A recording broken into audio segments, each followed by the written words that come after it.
There was a certain person who wanted more from life, even from an early age. Perhaps you probably knew them personally. They knew they weren't destined for the mediocre and the mundane. They grew up with no perceived advantages or the proverbial silver spoon. Said it another way, without affluence. College degrees rose up as an initial ambition, but soon dissipated, only to spawn the urge to be a future entrepreneur. What business, what businesses would best suit them? They pondered. As they needed something to start on a shoestring budget. It means something that could be scalable. But what could it be? What could do something like that? What could place them in a position of a better life, a better direction? Then one day they stumbled upon a man who demonstrated the ability to predict market moves, seemingly able to travel time and space and return back with insights about the near future. They watched in amazement and they figured there has to be something to this. There has to be some trickery. There has to be some kind of a gimmick. The day after day, week after week, this man would share this openly, asking nothing in return. So they set out to slowly consume everything this man put out. Day and night, they labored feverishly, looking for that epiphany, that aha moment that they could do it themselves. Soon their family noticed, their friends, their coworkers, and like much anything else in the world, curiosity got the better of them. And out of morbid curiosity, they asked, "What is it you're doing all the time? Why don't we ever see you anymore at the club? Why don't we ever see you at our normal powwow where we get together and hang out? You weren't at the bonfire this weekend. What were you doing? Where have you been?" They would ask. Well, with excitement, obviously, they began to show this is this is what I've been doing. This is what's referred to as the art of reading price action. Excitedly, they showed chart after chart. This is what this looks like. This is what that market did. And I saw these things happening before it happened. And this is the craft that's called trading, where an investor can take money, their own money, and buy and sell and profit from these fluctuations that is inside these charts. Isn't that amazing? They wanted to share that excitement, that pent up joy, because they've been laboring all by themselves in the quiet, in the stillness of the night, when everybody else was sleeping, preparing for another workday or preparing for a busy weekend. They were staring at charts. They were looking at fluctuations and patterns and trying to adopt the mindset of pattern recognition, seeking a model that they could employ day after day. This is what they're going to do. But strangely, as they spoke and shared their excitement, their audience began to withdraw. Strange looks of bewilderment passed over them, an odd glaze in their eye. They didn't understand one thing they were being told. They couldn't get it. Why would you be so excited about this? This is what you chose after being with us for so long, clubbing, all the high school years we spent partying, all the football games and rallies we would go, tailgating, cookouts with liquor, booze, and barely clad women. This is what you've been doing with your time? Wow. What happened to you? They thought.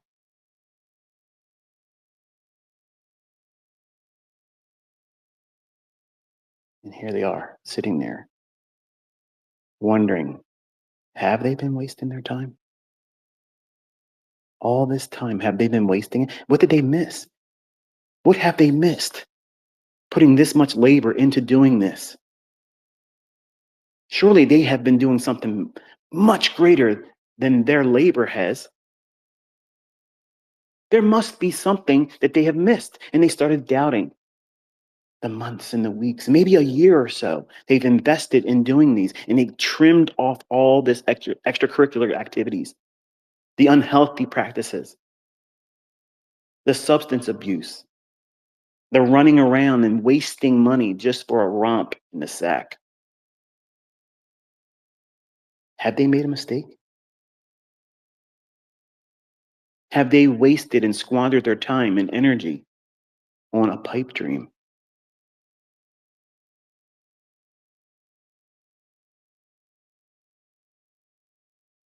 If it was that easy, everyone would be doing it, they said. What have you done with it so far? How much money have you made with it so far? And they slinked back, and the weight of those questions rested on them. The weight of not having the receipts yet pressed on them. And they looked around, looking for words to speak, and words escaped them.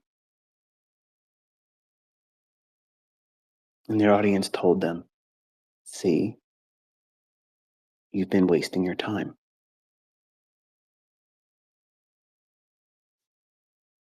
Perhaps you know this person. Perhaps you've met them before. Perhaps you've seen them today in the mirror, online, or just maybe you're that person. I wanted to talk to you about a couple things to encourage you before we go into the holiday season because this is my last space for 2025.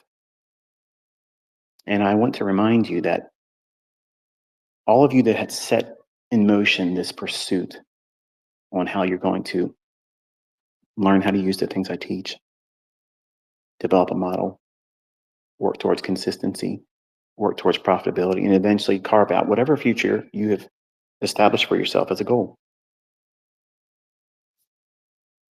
In the beginning, it's really important for you not to share those ideas with anyone because the world is drunk on its lies.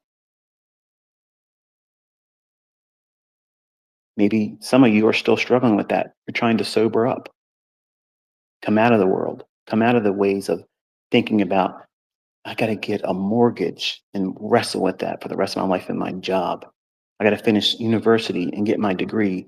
And maybe I don't know if I want to do that career for the rest of my life. What would my parents think? What would my spouse think? What would I think about myself? What if I wasted my time, my money, my effort doing all those things? That's what the world wrestles with daily. But something about you specifically, is different. Yes, you're aware that everybody has to have utility bills, no matter how much money you have. Everyone has those. You always have insurances. You always have cost of living. But you know enough about yourself that this time on this spinning rock that we get isn't promised of any specific length in time.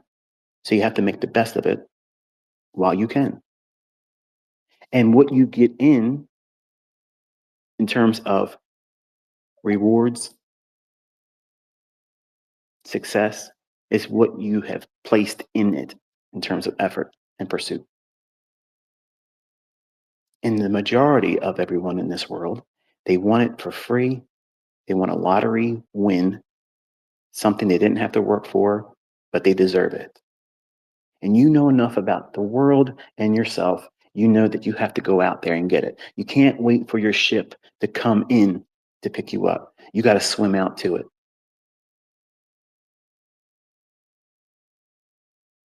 Your pursuit of bettering yourself, bettering your family tree, building a legacy of wealth. You chose to do that. No one before you. You. You're the captain at the helm. You're the CEO. Everything's resting on your shoulders. And you made the conscious decision to work towards doing this. It was probably the easiest sell in the world the first time you saw it being done. I want to be able to do that. I want to be able to do what she just did. I want to do what he just did. I want to do what they're all doing. They're all speaking a language that I don't know, but I want to be a part of the conversation. I want to be among them because where I'm at right now in the world, it is lonesome. I have all these friends. I have all these coworkers. I have all these football games that I can pal around with, tailgating. But after the game, I'm right back in that same place, wanting more. It's a distraction. I want substance. I want better. And that's not wrong to feel that way.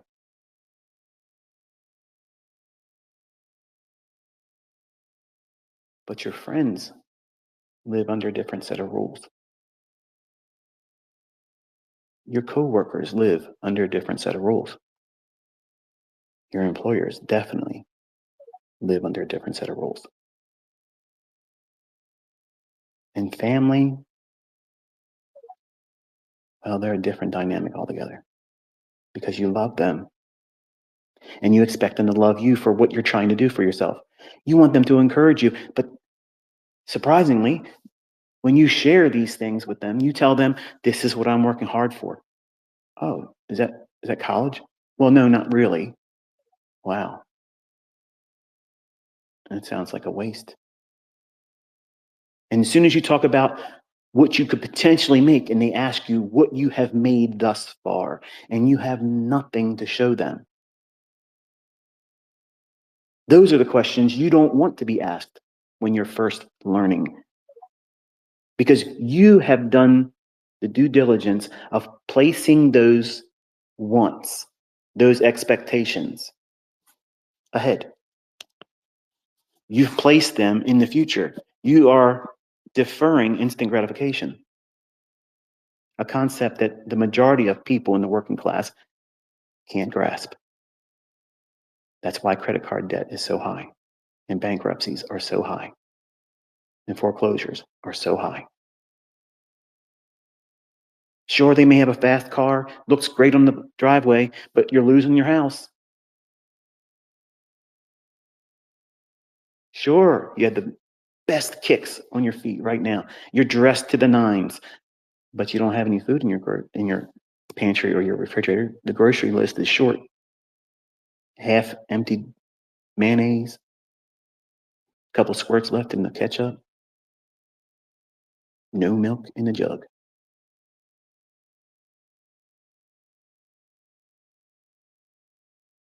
So when you tell the world while you're striving for it, while you're working for it, and you haven't obtained it yet, don't lose sight that the world has not adopted the mindset that you have before you began. You knew it wouldn't be right away as much as you want it to be, but you pressed that down deep. You pressed it down, you swallowed that. You said, I will defer that want. Let me see what I can do. Let me find myself in this. And you want your family. Above all, you want your family to turn to you and say, wow, this is incredible. This is actually exciting. I'm excited for you. When you do well, can you show me how you did it? That's what you want to hear. That's what you want. to experience because it's hard to muster up the the power to get into this and stick with it because it's dry. It's very, very boring stuff in the beginning, and it's fruitless for a long time, much like a college degree. But many in this world are willing to do all kinds of things academically, through sports, and through parents paying a large portion of those college tuitions with no hope, no guarantee that a high paying job in that field is waiting for you. But many students press themselves into that mold and they dig down deep. I better do it. I better do it. I better do it. Stick to it. It's hard, but it's worth it. It's hard, but that job's not guaranteed. Your happiness doing that job is not guaranteed. But something about this, something in these charts resonated with you. Something spoke to you and said, this is for me. Far beyond just seeing someone make money with it. Something in this spoke in a deeper level. It tapped into something that you probably never realized about yourself, that you wanted more, more than those that love you, that you love, that have been friends with you for a majority of your life. Your coworkers that you've been placing the time clock as a mutual chain tethering you to the boss. You've known them for years. You wanted them to look at you and say, wow, that's incredible. Like, can you tell me more about that? But they're drunk. And because they're drunk, they're lost. They're stumbling through life. They don't know what they're doing from one minute to the next. And they're numbing themselves to the pain of just existing in a mundane existence, 9 to 5ing it, Monday through Friday. So it's not a surprise, or it shouldn't be a surprise to you when they lean in and they tell you with their whiskey whispers, you're going to lose. You're wasting your time. Don't let that affect you. Don't let it bother you. Remember, you're the one that's sober. You're the one that sees it as it really is. You knew this was going to be hard when you first started. You knew you were going to have to work for it. You didn't ask your family's permission to do this. You didn't ask your friends' support before you started. And you're not asking for your coworkers to encourage you to stay working there when you can afford not to be.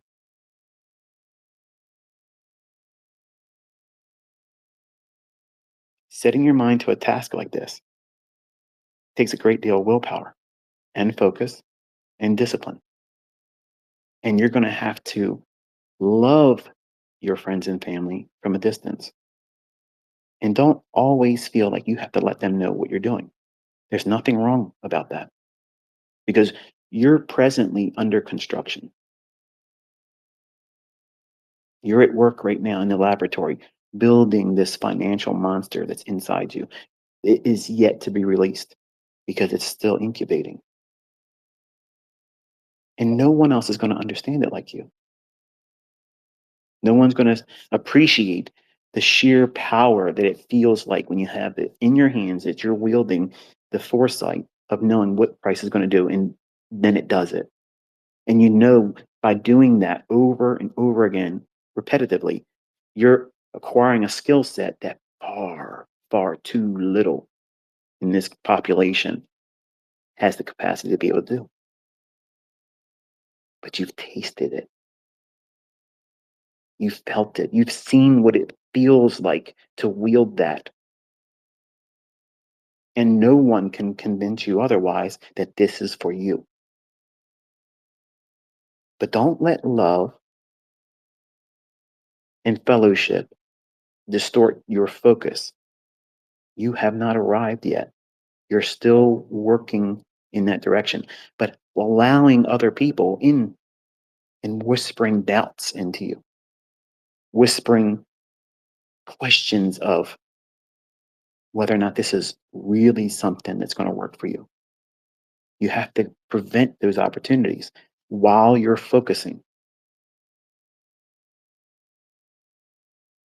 These people whom you love, or maybe you are friends with them online. You don't know them, you never met them really, but they have a following and you want to be a part of their community.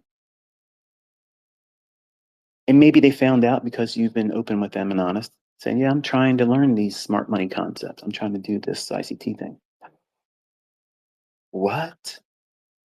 That fraud? You're wasting your time listening to that guy?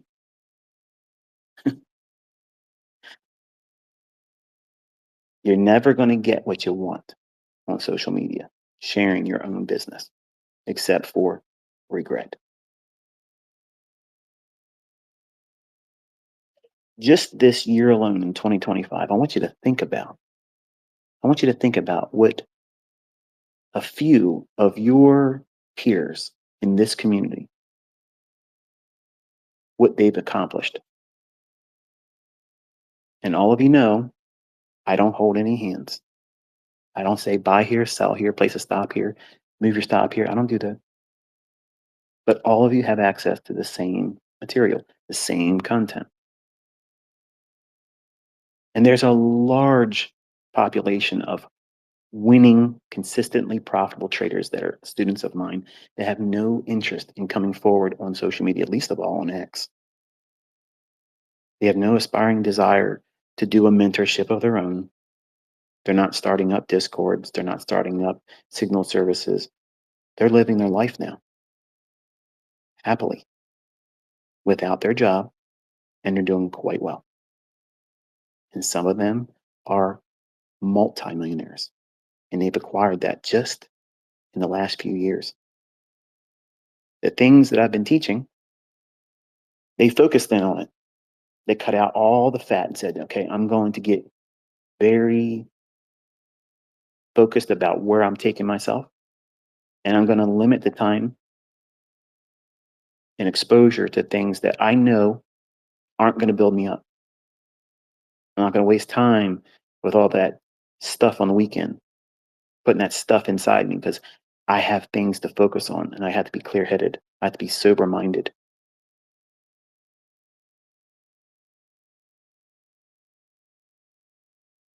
Look what Kyle was able to do. Look what King was able to do.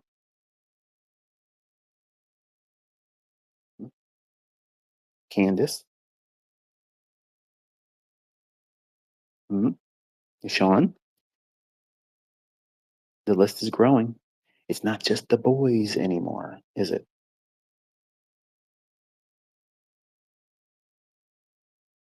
This is in your grasp, but you have to filter out all of the noise. Nobody here is a hero. Nobody here is worshipped. No one's looked up to as better or superior. That's the wrong mindset. You're not here to do that, to go out there and start clubbing people over the head. You stupid so and so, look what you're trading with.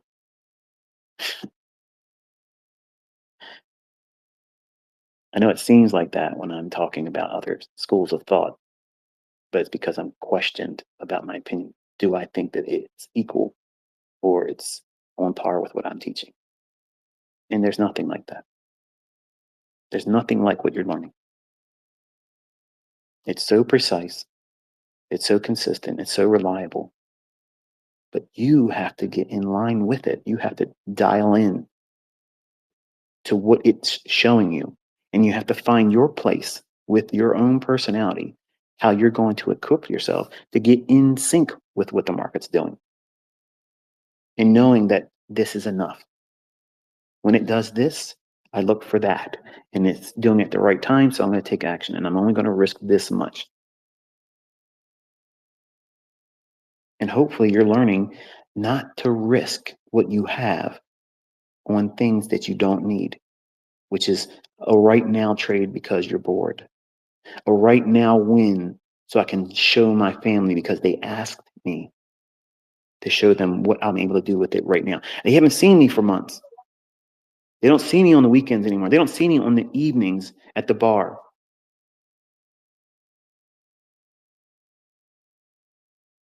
I might lose them as a friend. And guess what? That actually might be a beneficial thing. I'll say it a different way. I was afraid I was going to lose my friends who really weren't my friends when I was growing in success, making more money, and eventually leaving the workforce. It was lonely being like that. All my friends were still working. I didn't have to worry about going to bed at a certain time. I didn't have to worry about having a sleep schedule. I didn't have to worry about being somewhere at any given time. And I was lonely because of that. And I went back like a dog to its vomit, back to these same people, expecting them to make me feel like I'm worthy of being a friend. And all I was a very fat wallet. And I made sure they had a great time on my dime. But eventually I woke up and realized that these people were here sponging off of me. I was the one contributing to them. They were doing nothing but sucking off the things that I was sharing: money, my time, my resources. So you have to be careful. You have to guard yourself. Many of you probably have questionable friendships and relationships that would probably be beneficial for you to end. They keep dragging you back to a lifestyle, a vice, something that's holding you back. And I want to remind you that living well is hard to get there. Once you're there and you identify living well, what is living well? You're not worrying about the inflationary rate that's going up. You're not worried about how many people is going to lose their job because you don't need a job. You can help other people.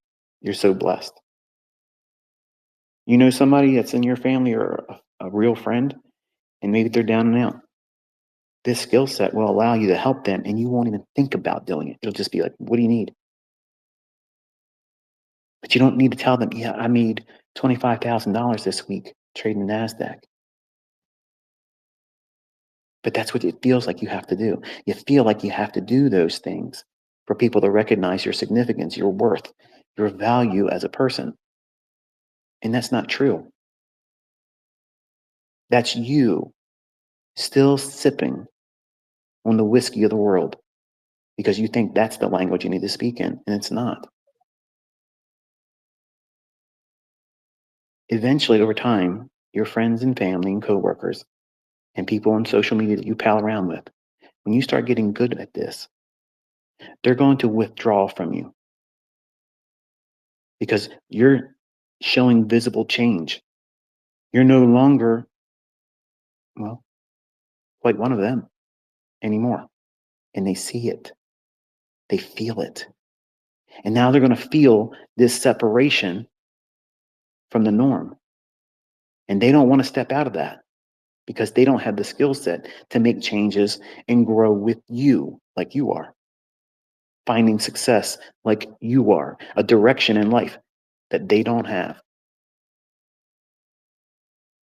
You can't just sit down with these individuals and say, I know I'm going to be successful. I don't know how to explain it. I just know I'm going to keep working at it and I know it's going to be mine. I've seen enough evidence to know that all I have to do is keep working towards it. It's not a fraud. It's not contrived. It's not fake. I've seen receipts not only in my own hands, but in others, and they're making real money.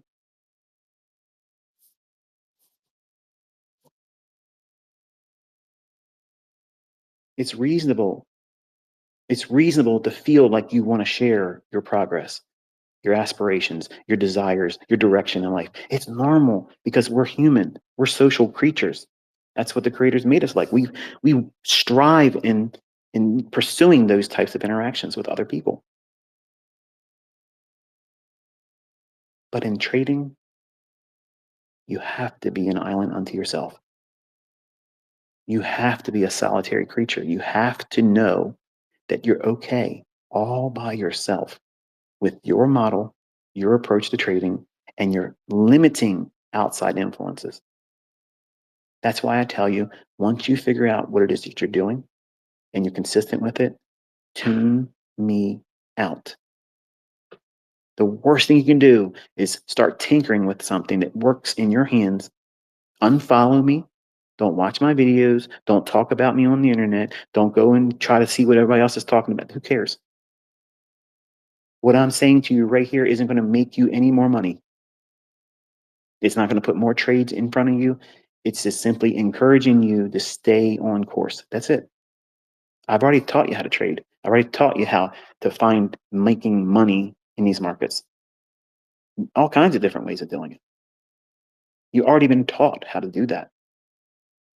But what you have to learn is who you are in the process. You have to determine where you're going with all this. And unfortunately, most people come here and they want a flash in the pan success story. Give me something direct, short, obvious, one, two, three, ABC, and it's going to work every day. And I don't have to risk a whole lot of money. And by the way, buy me a prop firm account so I won't have to invest in anything either. Does that sound realistic? But that's what people email me for all the time. They ask me directly on X. If I did that to everyone that ever asked me, I would be broke. And I have a lot of money. Just think about that now. So you don't you don't have any obligation at all. It doesn't make you poor in spirit as a person for you to deny other people knowing what you're doing. You don't owe anybody an explanation where you're at, what you're doing, what you're spending your time on. You don't have to do those things. And if you lose them as a friend, were they really your friend? Your family is going to love you no matter what. But your family, unfortunately, most of the time, not always, there's a few small instances where there is a supportive member in your family that would love to see you do well. It's usually an uncle, an aunt, a grandma, a grandpa, rarely a cousin, rarely a brother or sister. Sibling rivalry is a natural thing, just like in the wild. They love you, but they don't want to see you doing better than them. Sounds like a oxymoron, right? How can you say you love me, but you don't want to see me do good? You don't want to see me do better. And in your heart, in your mind, you're thinking, they feel like that now, but once I get successful, they know me. I will gladly, and think about it, you would do everything in your power once you're successful. Your brother, your sister, your parents, your friends, even your coworkers. Carl, he would say, wow, I never expected this from you. Like, I'm impressed. Look, I've been a jerk all these years. Is there any way, I apologize, but is there any way that you can just like give me some tips on where to go with that? On social media, you would say, F Carl. But in that instance right there, the least expected person that you would ever expect to hear that from, you would retort with, sure, man, this is what I did. Because that person gave you what you want from your own friends and family. The least expected individuals. And that's why I converse with trolls, because many of them turn out to be really great students. And their testimony to me in private is much more compassionate than they would share openly. And they see the errors of their ways. They see that they just were sucked into the world. They were drunk on the whiskey of the world, sharing their misery. and you stick at this for any length of time, and you find success, you find continuity in what you're doing, and you discover all these, I want to do this real fast and make lots of money right now, goes away. And you learn that living well has always been the goal, but you've inflated it. You've inflated it to materialism. You've inflated it to, I have to look the part. I could be walking down the street and you would never look at me and know what my net worth is. You would never know where I live, what I own, what I could afford. When I was younger, I looked like I could own a whole lot more than I actually could. And that's a normal thing. That's normal. But when you mature as a trader, investor, entrepreneur, you lose the interest because really, what do you're asking for attention from people that don't really matter. You're walking down the street, these people are not going to have dinner with you. You're not going to meet their family. You're not going to do anything, beyond just maybe glance, nod your head, take a compliment from them, or whatever. That's it. You realize how superficial and shallow that is? But when you don't have any reason for people to do that for you, you want it because you think it's going to make you feel significant. When knowing this skill set in your hands will feed you, it will feed your family. It is roots that you're pressing down deep in the earth on that family tree, that legacy of wealth, that you're the core, you're the trunk, you're the foundation of everything beyond you. That's the perspective you should have. That's how you should think about yourself and what you're doing. Not, I want to get a payout so bad. If I could just get some money right now, what would you do with it? Say you got lucky and you got a windfall payout of $25,000. How foolish would you be with that money? Be honest. What's the first thing you're going to go out there and waste it on? And what will that do for you in your present skill set and development as a trader? How much regret would you have looking back a year later if you did that very thing that you're hoping to do? I wish, I wish I had the money I blew just in my first year. Forget everything else, just the first year. Wasteful. And you can't go back and fix it. The only thing you do is learn from it. And I'm trying to tap you gently on the shoulder and telling you there's other things that you need to worry about. These twists and turns in the road ahead that you don't see, you're going to be impulsive. People are going to inspire you to act a certain way, to talk a certain way, to behave a certain way. And if it doesn't put money in your pocket or protect the money in your pocket, then why do it? Image, pomp, status. I can't spend that. That doesn't put any meat on my plate. It doesn't fill my glass. And I can't fill anybody else's glass with it either. So what good is it? It's the flesh. It's the desire to want to be viewed as better than you really are. And people that don't have it strive for it more than anyone else. And the people that do have it, the people that really can afford the things out of life, they don't care because they're comfortable, they're content with enough. Over time, what'll happen? It always works out this way.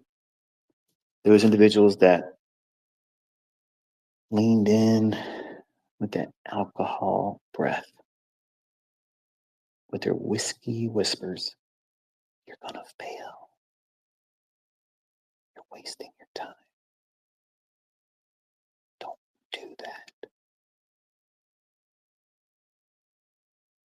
Eventually, they painfully have to recognize that you make it, that you no longer are one of them anymore, and they are nothing like you. They still have to go to work, and while that's not something that's terrible, people have to work. Word says, unless a man works, he can't eat. But you don't have to slave for someone else. You don't have to report the duty and ask for your time off. You get to do what you want to do on your own schedule and spend your money that you make by your own hands however you want. And their whiskey whispers turn to bourbon blues, and they regret that they didn't ask you then. What keeps you motivated to still do this right now? How do you know that you're not going to be successful?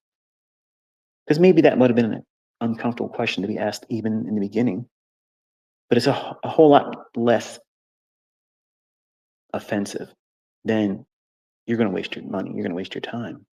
That's usually the response, because people that are watching other people make changes in their life for the better, that's an uncomfortable thing because it puts a spotlight on them, showing them that you're not doing enough. But because they have no direction, they have no answer for it, and they're drunk from the wine of the world, whining about woe is me, inflation, woe is me, Trump's doing this, woe is me, the Democrats that, woe is me, the people coming in our country, woe is me, jobs aren't here, woe is me, property values are going up. You know how much time people that do well in this worry about those types of things? Next to nothing. Why? Why? Because they're not worried about where their next meal is going to come from. They're not worried about the skill set that they've acquired stopping in terms of effectiveness. They're not worried about anything changing in the world of investing. You're all fearful of AI. You know what AI is going to do? Nothing, because it's already doing it now. It's been doing it since electronic trading. You're acting as if this is somehow, it's going to take away your ability. It's not going to do anything. The only thing that can happen is more people be involved and that liquidity is increased. So all that's doing is making more in terms of in reach, all these things that you have in mind for goals.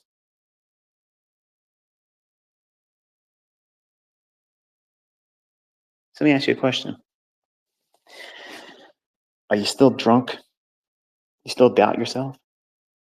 You sobering up slowly, but you still get that buzz from the world's whiskey? Or do you have the bourbon blues right now because you're impatient? You can't let it happen organically. Remember, you're cutting yourself off from the rest of the world that can't see things like this. Investing in yourself. It doesn't make sense to the average person.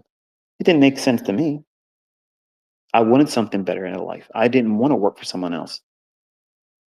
Every time my wife and I take a road trip, I don't know why I ask the same questions, but I'm hoping that she's going to give me a different answer on certain things because, women are kind of fickle about that. And they guard their responses about this, that, and the other thing. But I ask her all the time, what was your first job? What did you do? What were the first 3 jobs that you had? And I actually listed, I had 32 jobs. Think about that. I could name 32 places where I was employed. Now, mind you, some of these jobs were literally walking in the door saying, heck no, I'm out the door. And the same day I'm gone. And one of them I stepped in and I was like, oh no, I can't be here. And I walked out. But the majority of them were like 1 or 2 days and thinking, I can't do this. This isn't for me. And I revealed on X, I think it was yesterday, when I was a 17-year-old, I was working as a bricklayer. And really all I was a humper. I would just take the block, grab it with the clamps, and then lift it up to the guys on the scaffold above me. So you were the grunt. I was the grunt. I worked there for a summer, and it paid okay. It was the most I ever made at that time. I was only 17, right out of high school. So, but I did a lot of menial jobs. And I told my wife, I said, back then, if anybody would have told me, learn to invest in yourself, I would have just blew it off. I didn't know where I was going in life. I just knew I wanted a white collar job, not the things I was doing. And I couldn't wait to learn how to do what I was teaching myself from sixth grade, which was code. And that way I could direct a team of coders as a systems analyst. That was my pursuit. So it wasn't heavy lifting. It was all mental things I was trying to do. But telling me then, just like my uncle tried to tell me, I was 14, 15, and 16 years old every Sunday at grandma's house, which was my house, 1 Victoria Road in Cardboard City. That's what they called it. The whole neighborhood looked like it was made out of cardboard boxes. It was old Martin Marietta staff, the military. That's basically what they were, military barracks and stuff. So there wasn't a whole lot of money invested in building them. And eventually it was sold off to the private sector, and then people started renting them. And that's where I was raised as, in that neighborhood. And on Sundays, my uncle would tell me, the richest people in the world, Michael, trade futures and options. Get yourself a job as an electronic technician. Start trading. You know what I heard? Blah, blah, blah. Ignore him. What's going on down the road? I got to go hang out with my friends. That's what I heard. Sorry, Uncle Stan. But the point is those seeds were being distributed to me at the age of 14, and I didn't even know it. Maybe you thought about trading. Maybe you thought about it, was inspired by hearing about it, and you're like, it's probably too difficult. I don't have any money to do it anyway. Until now, where less than $100 can get you in the door through these funded account companies. And you're seeing not only my students, but other people, different walks of life, different schools of thought, different approaches to trading. They go online, they share, this is what I just got paid out with. I love seeing that. I don't agree with the whole prop firm model, but hey, if that's the way you're going to skin the cat and that's the only way you got, then hey, go for it. Who am I to say that money ain't spendable? If it gets deposited in your bank, guess what that means? It's green just like mine is. But anybody that makes a profit in trading, I always, awesome. Because that's what inspired me in the beginning. I didn't have Inner Circle Trader to look up to. I had just Larry Williams with a $10,000 to $1 million in 1 year. That's what I was looking at. And when you're first starting out, as much as you want it, that's still a very big mountain looking up, thinking, this is what I have to measure up to. This is what success looks like. I have to do that or I'm not successful. That's how I was beating myself up, instead of saying, you know what, if I could just make $250 a week, because back then that was good money for me,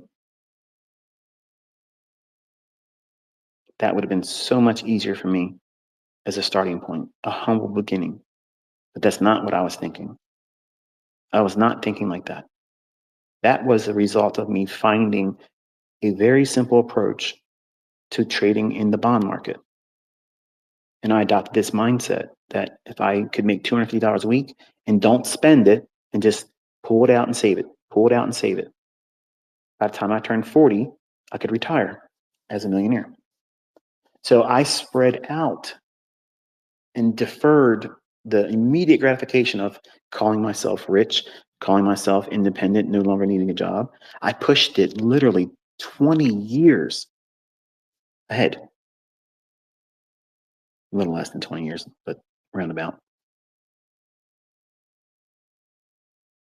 I'm not saying you have to do that, but I had to do that to hide myself from the pressure of looking like I had to do what Larry Williams did to be considered successful. As a 20-year-old, self-teaching, buying up all kinds of stuff, wasting money that I did not have, couldn't afford it. I didn't have prop firm stuff that you have today. But truth be told, I would have wasted thousands of dollars doing it back then too. I would have poured money into it, chasing this, chasing that, because I wanted to escape the world. The world was a constant reminder that I wasn't enough. My life wasn't satisfying enough. And losing my wife was the cherry on top, because if I was worth anything, she wouldn't have left, right? That's how I internalized it. And it wasn't me. She's had 20 different partners since me, married several times. And I'm not knocking her. I'm just saying that I took it personal back then. And you take things like that in your own life personal too, and you dwell on it. And that's the baggage that you bring to trading. They're all the things that I talk about in these boring lectures that you think are just pointless rants. Saw a guy here this morning saying, I wish you would stay on point because I like listening to you and I like learning from you, but you talk about things that don't matter. They matter more than you realize, young man. I promise you that. Because everyone that's finding success masters all of their own personal baggage. All the trappings that you carry every day when you go to work, when you're traveling back and forth, commuting to work or university, the things that you're thinking about when nobody's talking to you, the things that you're fearful of, you have to wrestle that into submission. You have to do that. I can't fix it for you. Nobody else can fix it for you. Your broker isn't going to help you out and say, hey, look, we saw you had a string of losses here and you drew down about 30% of your account today. How's everything going on the home front? You and the missus okay? Your kids doing all right? Oh, they're not? Well, listen, we're going to replenish your account because, you deserve it. It's a lot of pressure on one guy. Come on. We're not here to hurt you. So we're just going to give you some money and fill in that void that he's created for your equity. That's not going to happen. That's not going to happen. So when I talk to you, you're talking to someone on X, in posts to me on my videos, in emails to me that I rarely ever open. Not because I don't like you, not because I'm trying to dismiss all you, but I just get too many of them. And I can't do it. But sometimes the titles usually do get me and I'll open them up. That doesn't mean I'm going to reply to you, but I know what I've been through. I know what I put myself through. And I know that I'm not the only person. I'm not the exception. So I know that I used all these hurtful things to myself, thinking I'm going to motivate myself. Like in the 80s, when I was working out and I tried to be a bodybuilder, and I got as big as I could without steroids, and I started contemplating taking steroids. I was in World Gym. The guys were in there shooting it up and even asked me, hey, look, we'll give you a first gear of it. You tell us you want to keep coming for it. I was like, I'm going to get back to you. Before I even got home, I already said in my mind, I'm going to do it. And I was the biggest of my friends. That weird desire to be freakishly big just jumped in my head one day because I saw these monsters in the gym with me. And I didn't feel inferior next to them. I was inspired by them. Like I was like, man, I want to have traps like that. I want my lats to flare out like I'm carrying carpets. You ever see those guys that walk around and they have all air underneath their arms? We call them carpet carriers. Roll up carpet. There's nothing under their arms holding their arms out, but they're doing it. Okay, trying to act like their lats are flared out there than they really are. But these monsters look like manta rays, like on two tree trunks for legs. Like it was freakish. They were big, huge. And honestly, looking back now, it's not as appealing. But when you're young and impressionable as a teenager, you think, wow, I want to look like that. They're a giant. They're a hero. I'm going to look like these people.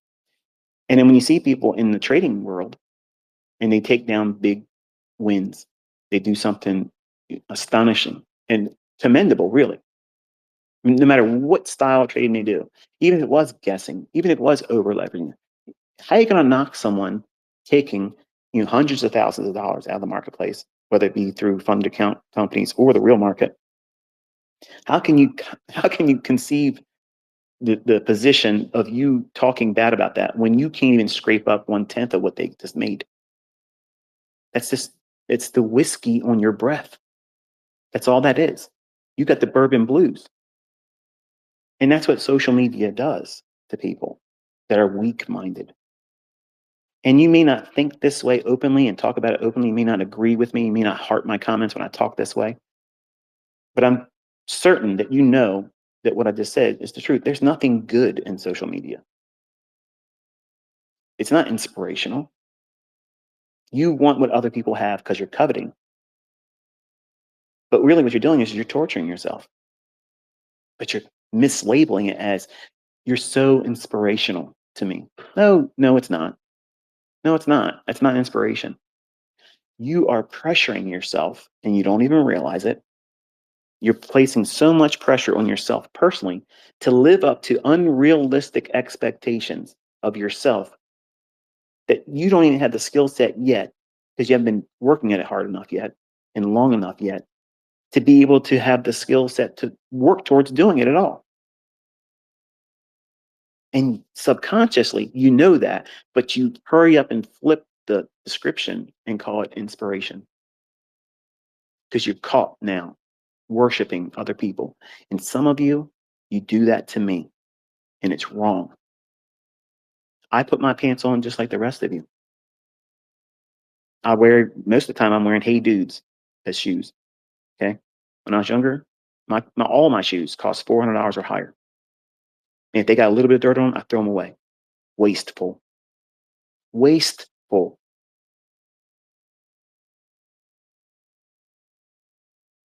Some of you had the wonderful opportunity to be so much better as an ambassador for what I have created than even myself. That's what I tell my kids. I want you to be better than me. Gentlemen, in life, if you're blessed to have a son or sons, they're going to realize eventually one day that there was one person, one man in the world that honestly, sincerely, from the heart, wanted them to be better than that man. And that man is you as their dad. If you've been fortunate enough to have a father like that, maybe you lost them. Maybe they're no longer here with you. You know what I mean when I say that. That man, the only other man in existence that genuinely wanted to see you do better than them. Because there's no, look, your brothers, your friends, your coworkers, your boss definitely don't want you doing better than them. But your dad, your father, absolutely wants you to do better than him. And while I don't know the majority of you, and I'll probably never meet you, I look to you as much like children. And I don't mean that looking down upon you, but over the years, I have grown in my affinity for a lot of you. And when I talk to you, initially it started off with I'm talking to my kids. But then sometimes my mind would drift to certain members of my community, students that have done really well, students that have worked really hard, the Lumi traders, the Tanjas, the Kyles, all the names that you're familiar with. They first started finding their way in my mind as I'm talking. And then the certain screen names that would always pop up, they're regulars, like Adam. Guys like waiting for anything to pop on next. He's bang, replying something. It's like the first one there all the time. First one at the cookout. So I think of you all Even when my mind's adrift, like we're on the road driving around, and my wife's listening to her headphones because I'm not listening to that goofy Kindle love story stuff she listens to. I'm listening to headphones, but with just the noise canceling, and my mind drifts to all of you. And I think to myself, like, what are all of you doing right now? Are you making plans? Are you working hard, but keeping a realistic expectation in mind that you're not going to try to bite off more than you can chew? So that way you give yourself a real chance at this. See, it used to be people would say, they would say, I don't make any money with my concepts. Then it went to nobody makes money with my concepts. And then now it's not my concepts. And then it's rebranded, and we can't find anything that's actually rebranded. And nobody's made any real significant money, but my students are the highest paid out and most documented one in all the companies out there that are funded, quote unquote. So you have zero reason to doubt now. Zero. There's more receipts, there's more proof in existence now online proving that what I'm teaching you really is what it is. And you are no better than any of those individuals. And they are no better than you. You're all on the same playing field. You're learning the same material, learning the same skill set. The only difference is you're applying it on an individual basis based on your own personality. And what you bring into this has to be filtered. Toxic thinking. I want to learn just enough so that way I can start a mentorship and I'll learn how to trade later on. Because if I can talk about the right side of the chart later on and make money from it, that's a bonus. But as long as I can talk about the left side of the chart, I could do mentorships. I could sell hindsight. I can make a lot of money that way, fake it until I make it. That only lasts for a little while until your clients, your customers, eventually start saying, yeah, but you never say anything that's going to happen beforehand. So you want to filter that out. If you had those inspirations, crush them. Just push it down. That's just your flesh. You just want instant gratification. All those things that you want right away, they're easy to get and so much more. But you have to do it the right way. You have to manage yourself and your expectations and defer your wants. And you have to replace them. And this is not easy to do. I'm no way near trying to say that this is going to be easy because it wasn't for me. And I don't think it's inherently easy for humans to do this. We're impulsive creatures. Even the most disciplined of individuals still feel the impulse, but they wrestled it. Nope, you're not going to have what you want. I'm doing this. That's discipline. You have to forge that as a trader. You have to think how you're going to behave in instances that you have not yet been met with. Those are protocols. If you don't know what you're going to do if you have two losing trades and you don't have a plan for that that's written out, you're never going to be able to weather that. What's going to happen is with no plan written, there's no standard operating procedure for you. I've suffered two losing trades in a row.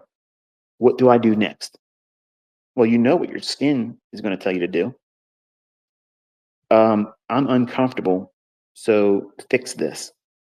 You're not comfortable in your own skin. So what are you going to do? You're going to over leverage, no stop loss, and you're going to go in there and just buy or sell.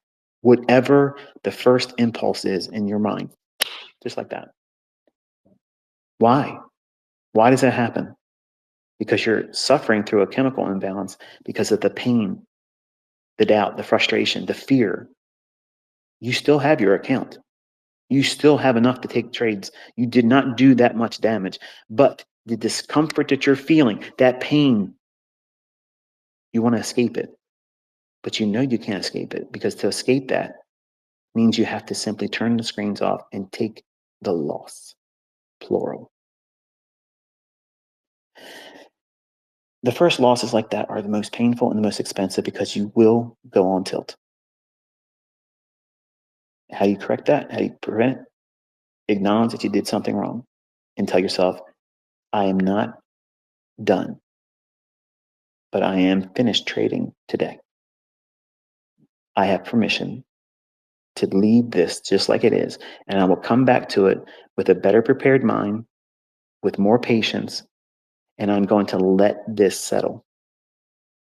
Not, I have to escape the pain because I've just taken 2 losing trades. Yes, it's only a couple $100 or it's $1,000 or maybe it's $2,500. Whatever it is, it could be any denomination in terms of money. You don't want to have that. You don't want to suffer that. You want gains, you want profits. But part of this process is you have to learn to be a good money manager, and you have to stop hemorrhaging money. I don't like the expression that's bandied about by Mr. Hugard. It's no knock against you, Tom. It's just sometimes there's things I hear, and I just don't agree with it. So if you ever hear this, you just permit me to know, or permit me to say this, and you know that I still have respect for you. Now I'm not trying to kick dirt in your face, but his expression is, and he wrote actually a book about it. The best loser wins. And you need to learn to be a good loser. I don't think that's actually a good way of saying that. I think the better way of saying it would be, you have to give yourself permission to be imperfect. Doesn't that sound a whole lot less,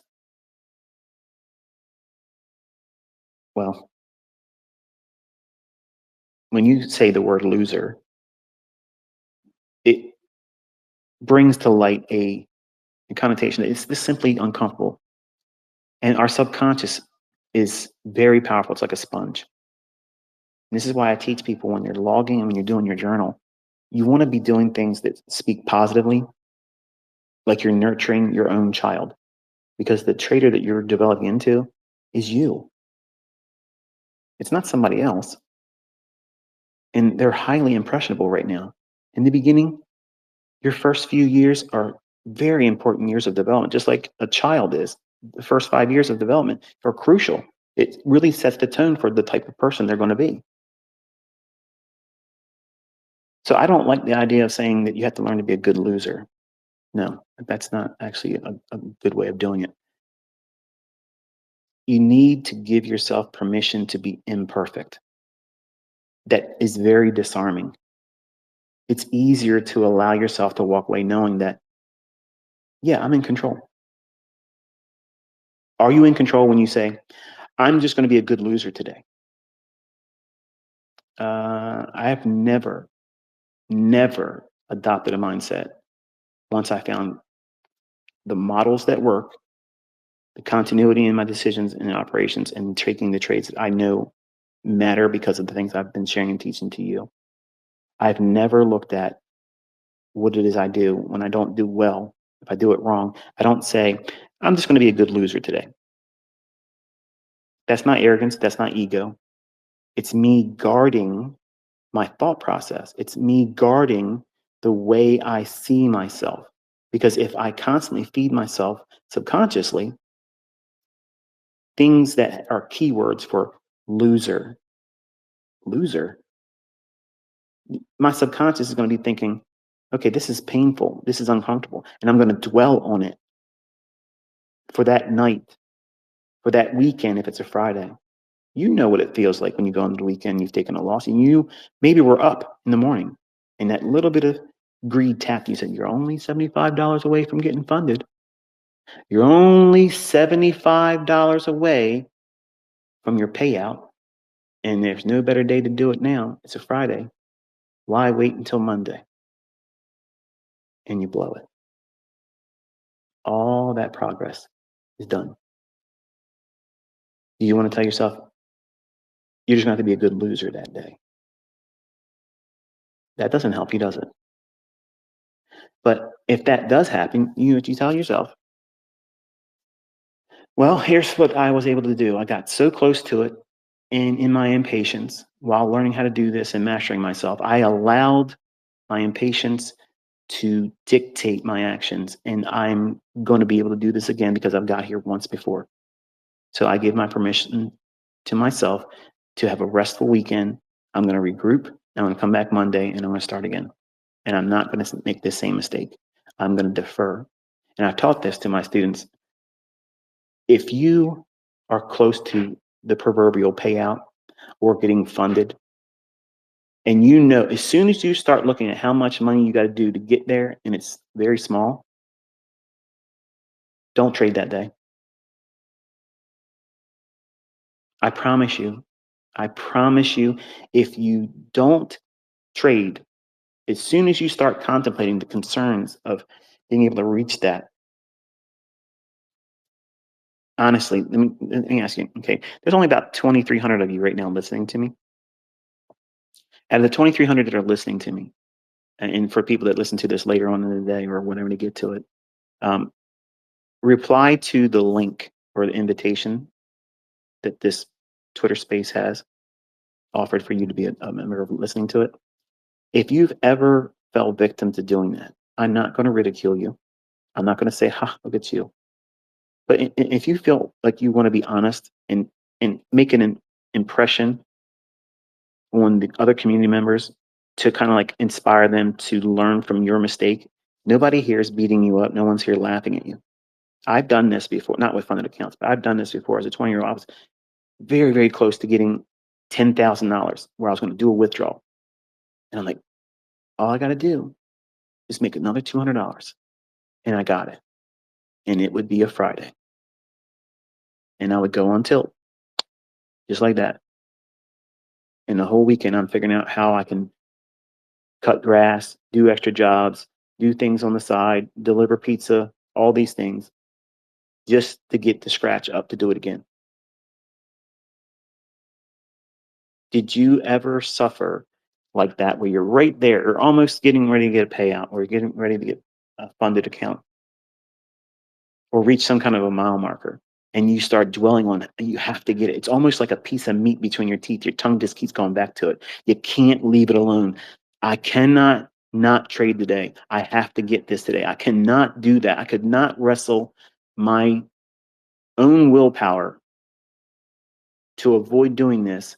I have to do it because I don't want to be sitting there on Saturday morning or Sunday. My mind's gonna be just thinking about if I just would have did that, my weekend would have been so much better if I would have got that target on Friday before the end of the day. So you did it and you impulsively traded because you couldn't stand the discomfort of not having the goal achieved yet. Young men that tell me all the time, I wish you would just talk on point and stop ranting, stop talking all this wasteful stuff. Nobody cares about this stuff, old man. Well, that's because you're broke. That's because you don't make money, and that's because you don't know how to trade. And you think that trading is tell me when to buy, tell me when to sell. It's XYZ, boom, boom, boom, one, two, three, easy steps. And it's not like that at all. And proof is I've given models just like that, telling you the very time, silver bullet. How many millionaires did you see come out of the silver bullet when there's millions of you watching the same stuff? The answer is not that. The answer is fixing yourself first. When you stop worrying about achieving things that you don't necessarily need, making an amount of money that you don't necessarily need in the beginning. See, who says you have to have $10,000 as your first payout? Who says that?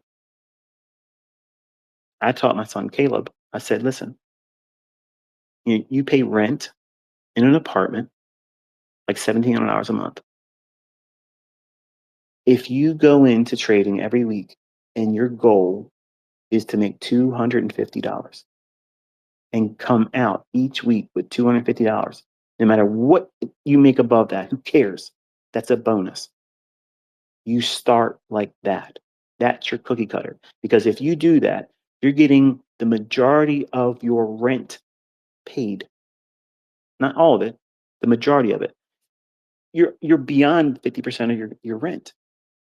And if you do that month after month, then slowly increase it. Okay, now I'm going to try to make $350 a week. Do that for a month or two. And eventually work towards $500 a month. Now you're above the rent. You have to give yourself time and realistic goals in the beginning. You can't just go in and say, I just want to get a massive payout because I can copy all these accounts together, link them together, and I'm going to be able to do what Lanto's doing. And I had to find a way to segue into that. And I just want to tell you, again, that is very, very impressive. Very, very impressive. And I think everybody that's watching you would agree that you're killing it right now. So well done, young man. Very, very good. But I think that all of you that see things like that, and even other traders that use different things, um, even about volume profile. And I told one of my students, they asked what I was going to talk about in this, and I facetiously said volume profile. I heard Kit talking about, I really dumped on volume profile traders, and I'm not dumping on the traders. I'm just basically drawing a distinction between people that try to say that that stuff's better than my stuff, or what's my opinion of, would I ever want to learn to use that? I learned all that stuff. I've done all that stuff before. Like, I've been around for a long time, a long time. All these things that you're now discovering, like you think it's something new, that stuff's been around. But when I'm teaching you my stuff, that stuff is really new. They're real rules that never been existing before. And they're very specific, like we did in a live stream yesterday. It goes right to the tick based on logic that you can't find outside my stuff. And when you see people doing exceedingly well, okay, really, really exemplary results, yes, the shock value of big numbers like that, it can be very inspirational. But you have to keep yourself in check, because many times you will see things like that and think, I have to do things at a rapid pace because these opportunities aren't going to always be here. And that's not true. That's not true. That's your mind, that's your subconscious tricking you because your flesh wants it right now. Just like as a young man, I wanted my biceps to be 18 inches. I was at 15 and a half. 15 and a half when I was, well, I wasn't even 16 years old. I had biceps at 15 and a half, rested, not flexed. So I wanted to have big old muscles and arms like, cannons, and I couldn't get them to grow fast enough for me. And then I started contemplating, well, if I did roids, I would get it in 6 months. So what was I doing? I'm trying to get a payout before the weekend comes because I can't stand to wait another year and a half, 2 years to get the thing naturally and hold on to it where I wouldn't lose all the water gain that steroids give you. You can get it quick. You'll puff up real quick. You'll bloat up real quick. But as soon as you come off your gear, it goes away real quick. So your mind left to, well, no discipline. You're going to let bad thoughts come in. You're going to let bad thinking come in. And then if you're weak and not disciplined, you're going to act on that. So that's why I talk this way to you. That's why the majority of the things I talk about, when you all ask for, give me a psychological lesson. All of my lectures, every time I talk, it's all psychological. It's predominantly that because the technicals I've already taught.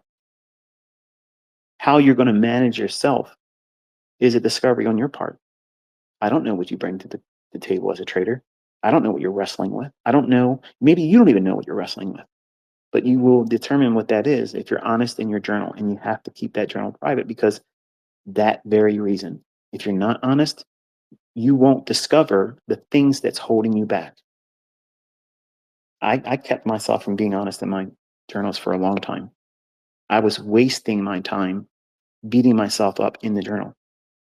And the reason why I brought up the whole working out and trying to get big is I would cuss myself out in the mirror, at the gym, on the way home. Like, you're weak. You're but you can imagine, I'm not going to use the language here, but I would tear myself down because I was trying to be a drill sergeant to myself. And that doesn't really work. It didn't work for me. And until I learned how to master anxiety, I learned positive self talk. I allowed only positive things into my mind, and I nurtured myself. I encouraged myself. And then I started basically treating me like something that mattered, not a failure that needed to be abused every day. And I did it through my journal. And I had this epiphany one day. I'm out, walking around, looking around, and thinking, I want to do this so bad, but I always feel terrible every day. I wake up excited when I first get out of bed, but then I remember that I didn't do well yesterday or the few days before that. And I keep making the same mistakes. I keep making the same mistakes. And I now beat myself up, and I would put this in the journal. I'm literally cussing myself out, saying I'm pathetic. I can't do that, can't do that. And that is what many times men will tell you, and other men will encourage their friends. They think they're encouraging. Come on, don't be a PUSSY. Come on, you little BITCH. Don't be a little BITCH. I was never encouraged by that type of stuff. But in my youth, I thought by talking to myself that way, it would get me to do it. No, it didn't. It didn't work like that. When I started talking to myself intellectually and nurturing myself, carefully selecting the words that I wanted to speak into my own journal for reflection purposes, I held my personhood to a higher degree of importance, significance, and reverence. I began to love myself because I didn't love myself then. And if you love something, if you love someone genuinely, you're going to nurture them. You're going to care for them. You're going to be careful not to hurt, mislead, or harm them. And that's what's living inside you right now. That's that future trader. You don't realize it. You think that you got to whip them up, beat them in conformity. It doesn't work that way. You're wrestling with your own mind, and you're competing against the most shrewdest individuals in the world. These markets are meant to take from you, not give. They're meant to take. And you can talk all the man of war, build yourself up, pump up, pep rally yourself. You do all that stuff you want. You want to do pre-workout drinks and stuff. Yeah, I'm going to drink Monster and all these energy drinks, and I'm going to sit here and I'm going to start trading. And you're going to blow it. When you're trading, you need to be able to filter all this stuff out. You don't want to take anything that's going to hop you up because you want to be able to think clearly. And when you're drinking all these energy drinks, you're cranking your heart faster than it needs to be. It's beating, working harder than it has to be. So your brain is constantly working on trying to keep your heart rate up because all the stimulants you put in it. And you can't be restful and focused. And the smallest little thing you do wrong is going to be amplified well beyond what's reasonable. And you feel terrible. And all the sugar crash that comes down from that later on expounds on it and builds it up to now you're going to be regretting more than just what you did. It's now how you feel. And you start eating clean, removing all the toxins from everything, no processed foods. What's this got to do with trading? Turn me off. Don't ever come back to my videos. Don't ever come and listen to me ever again. You aren't ready. I promise you, you are not ready. If you've never fasted, if you've never purged your body of impurities, have you gone 90 days without any sugar ever? Have you ever did a zero carb diet for 90 days? You ever done that? The clarity that your body has after doing that, no processed foods, simple one ingredient foods. That's what I put myself through. I needed it. Something was going on in my body. I didn't know what was going on. But my heart rate rested was 125. 125 beats per minute. It was working like I'm dying. And I didn't understand what was going on. My blood sugar started going all over the place, up, down, up, down, up, down, all over the place. No idea what was going on. Zero idea what was going on. 1 minute, my blood sugar is at 145, and 20 minutes later, it's 60. That's not normal, folks. So I said I had to take myself away from all of you, and I purged everything out of my diet: broccoli, chicken, fish, sweet potato, water, lots of butter, sunflower seeds, walnuts, pecans. That's what I ate. That's it. 2 times a day. That was it. 18 hours fasted before I had the first meal. The first 8 days sucked. It sucked. I was starving, hungry, shakes, head hurting, couldn't sleep.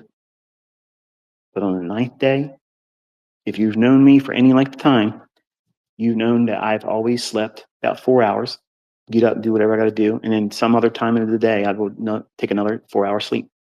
That's it. And once in between, I'd take a cat nap here and there, maybe 10 minutes, something like that. And I was fine. But eventually, turning 53, my body's not useful anymore. And it was processing things differently. So I had to purge everything. My rested heart rate now is 50 beats per minute, which is athletic. My blood pressure also was out of whack. My blood pressure is 110/60. I'm perfect. It's 0. There's no concerns with blood pressure. I have an 82 fasted glucose reading. That's my average at 82. And my blood sugar never goes above 112. Because every time you eat, insulin will be released in your bloodstream and it'll go up. But if you eat anything that has sugar or high carbs or processed foods, it will spike up and stay up all day long. If you keep constantly eating, you keep yourself in this condition where you're going to develop insulin resistance. My vision was affected. My vision has improved a little bit, but now I'm starting to see spots. Like I see like these brown like blobs. And sometimes, I mean, you hear me talking on the live streams, and I'm looking at the charts. I'm wrestling with trying to move my eyes in the chart in a way where I can see it, because it's like someone poured brown ink that's kind of like faded. I can see everything around, but those little spots, they come out of nowhere. Sometimes it looks like I'm seeing a bird or something flying around, because if I move and pan my eyes around, I'm like, what is that? And it's these spots. They come and go, and I don't know what it is. So I got to go get my eyes checked. But youth is a wonderful thing, but eventually it fades. And if you don't take care of yourself, you'll have problems with your health. And now I can sleep 7, 8 hours all night long. And I don't have any blood sugar issues. I don't have any crashes. I don't have any shakiness. I don't have any spikes. I don't have any kind of irregularities in my blood pressure. And my heart is relaxed. And it was kind of scary, actually. And if you don't make changes in your personal diet when you're young, what's the purpose of having all the money in the world if you don't have your health? If you don't have your health, having lots of money is useful. It's only useful to some degree. But if I would have crashed out, had a heart attack and dropped dead, what good is all the money I have? There's no use. Sure, my family's well off, great. But I'm sure they would rather have me. I'd like to think they would.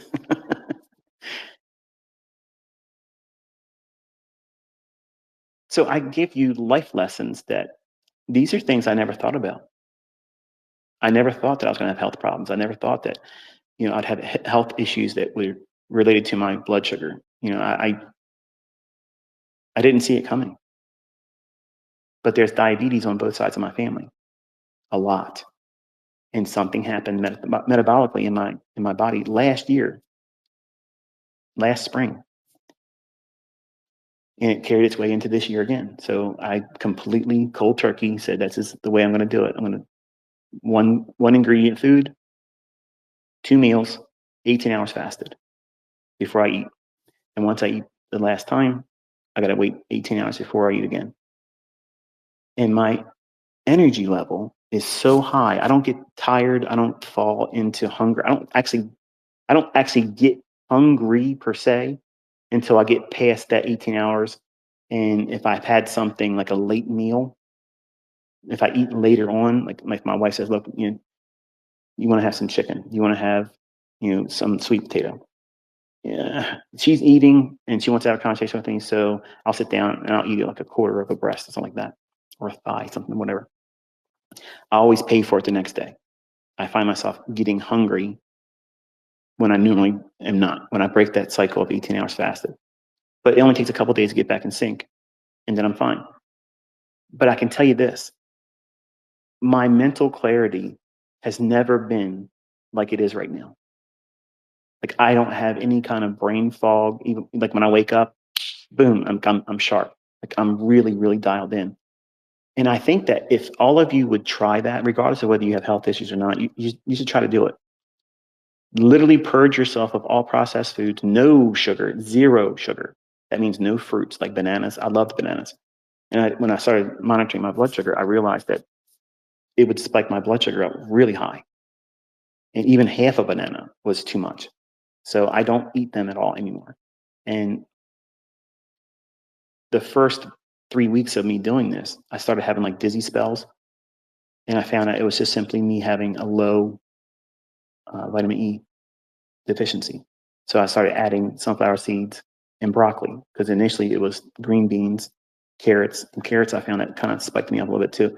But all these things matter, young men that are sitting there. Maybe you're tuning out, maybe you're not wanting to listen to this stuff. I promise you, eventually you're going to have something happen in your body where you're going to want to hear this kind of stuff and think that, wow, there's an answer to this.